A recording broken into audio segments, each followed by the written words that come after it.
ஒரு முக்கிய செய்தி.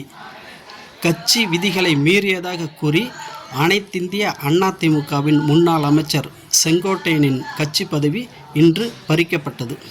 ஆமாங்க, நேற்று அவர் பேட்டி கொடுத்தார்ல, அதாவது செய்தியாளர்லாம் கூப்பிட்டு அனைத்திந்திய அதிமுகவிலேருந்து பிரிஞ்சு போன முக்கிய தலைவர்கள்லாம் திரும்ப அழைச்சி அனைத்திந்திய அதிமுகவில் சேர்த்துக்கணும் அப்படின்னு சொல்லி எடப்பாடிக்கு ஒரு கோரிக்கையாக அவர் வச்சார்.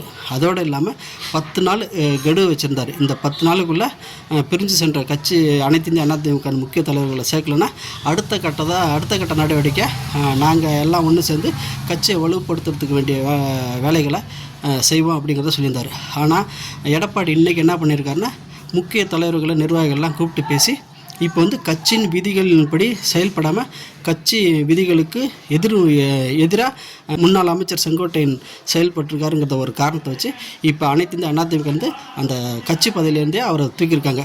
இதுக்கப்புறம் என்ன பண்ண போகிறீங்கன்னு செங்கோட்டையன்ட்ட செய்தியாளர்னு கேட்கும்போது, என்னை கட்சி பதவியை விட்டு நீக்குவாங்கன்னு எனக்கு தெரியாது, ஆனால் கட்சி பதவியை விட்டு என்னை எடுத்திருக்காங்க. இது நான் எதிர்பார்க்காத ஒன்று.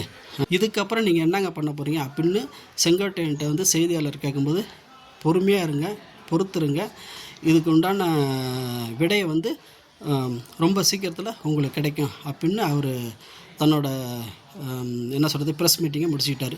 பார்ப்போம், பொறுத்திருப்போம். இதுக்கப்புறம் அனைத்திந்திய அதிமுகவில் என்ன நடக்க போகுதுங்கிறது. நன்றி, வணக்கம்.